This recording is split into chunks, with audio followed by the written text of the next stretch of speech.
Matapos ang 5 taon mula sa kanyang duty bilang sundalo, bumalik si Kingsley upang makita niya ang kanyang pinakamamahal na si Dr. Hannah. At nagbabalak si Kingsley na mag-propose kay Dr. Hannah. Kilala ni Kingsley ang isang babae na si Sinclair, napagkamalan ni Sinclair na siya ang lalaking papakasalan niya, upang hindi maikasal sa isang prince na abusado. Pero nagkamali pala ito si Sinclair. Narinig ni Kingsley na may dinadalang malaking problema ang Sinclair sa financial sa kumpanya nila, at maaring ikabagsak ng kumpanya ni Sinclair. Pinayuhan ito ni Kingsley si Sinclair, na huwag ibenta ang kanilang stock, maghintay, magtiwala sabi ni Kingsley. Dumating si Hannah kasama ang kanyang nanay. Ngunit imbes na masaya ang muling pagkikita, isang tensyonado at emosyonal na eksena ang sumalubong. Hindi batid ni Hannah ang tunay na pag-ibig ni Kingsley. Dahil isang gold digger pala itong si Hannah, ngayon nalaman ni Kingsley, na pera lang pala ang habol niya. At naniniwala si Hannah, na ibang tao ang tumulong sa kanya. At binabaliwala niya ang lahat ng sakripisyo ng lalaking tumulong sa kanyang umangat sa buhay. Ang mga salitang binitawan niya'y tila saksak ng kutsilyo sa puso ni Kingsley.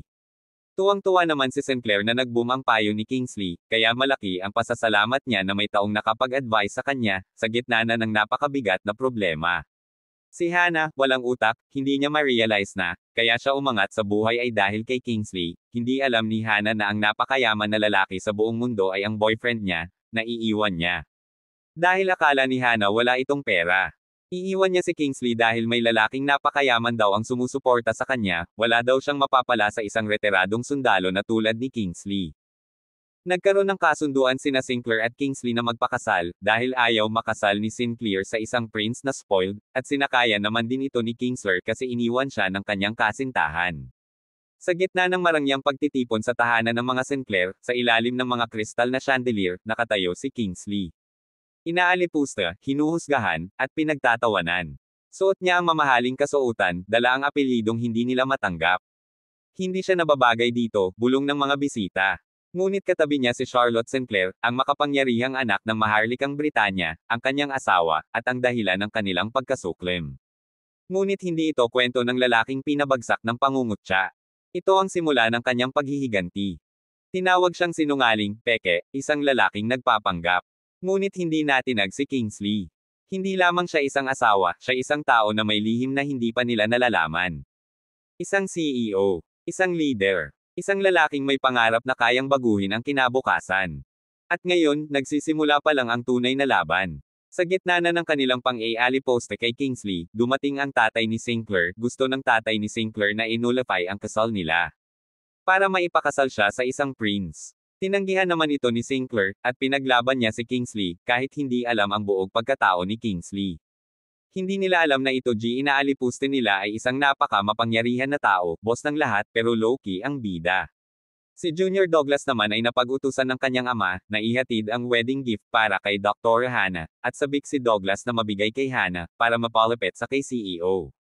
Tunawag ang bida kay Senior Douglas, inutusan na bawiin ang dapat ibigay kay Hannah. Pero walang naniwala sa kanya, dahil sinasabi nila na scammer siya. Dumating si Junior Douglas at pinakita niya ang wedding gift ng CEO sa kanya. Tuwang-tuwa ang gold digger. Pinamukha niya kay Kingsley na mahal siya ng isang hindi nakikilalang CEO. Hindi alam ni Hannah na tinutukoy na CEO ay si Kingsley.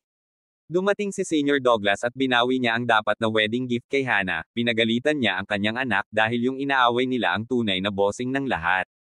Na-shock ang bawat isa, pati na rin ang asawa nito, lahat sila, dahil ang kaharap nila ay ang CEO. Nakakatuwang Hannah, mukhang Mina, alas siya. Sa pagpapakilala ni Kingsley, dumating si Prince Fred Irek na dapat ipapakasal, kay Hannah. Sinabi niyang isang kasinungalingan na siya ang CEO. Dahil sabi niya, ang CEO ay dapat magpapakilala sa darating na summit. Sinabi rin niya, na nag-hired si Sinclair ng lalaki, para magpanggap na kasal, para makaiwas ito umano, sa pagpakasal sa kanya. Ang prince na ito ay isa ring, nangangarap na maging isang king. Pero hindi siya magiging king, kung wala ang basbas ni Kingsley. Dahil, bago mamatay ang king, na ama ni Prince Fred Irek, ay gumawa ito ng kasulatan. Na ang puding maging king, ay ang taong pagkakatiwalaan ni Kingsley. Pagkatapos nun ay darating na ang summit, at nagplano si Kingsley na mapapahiya ang mga taong yun, sa mga sinabi nila, sa pagmamaliit sa kanya. Nang doon ating sila sa event. Nagtaka si Hannah at bakit nandoon si Kingsley, nagtaka ang mga tao doon, binubuli nila si Kingsley, dahil ang mahirap na tulad daw niya ay hindi nababagay doon. Sa event na iyo, meron 3 upuan, isa sa CEO at yung dalawa ay upuan para sa mga VIP, at umupo doon sina Hannah at Prince Frederick, at sobrang nagmamalaki sila sa kanilang mga sarili. Dumating ang host, pinakilala ang CEO. Gulat na gulat sila, sa kanilang narinig, si Hannah at ang Prince. Parang gumuho ang mundo nila. Si Hannah sobrang nagsisi, at si Prince naman ganun din, isang napakalaking kahihiyan ito sa kanila.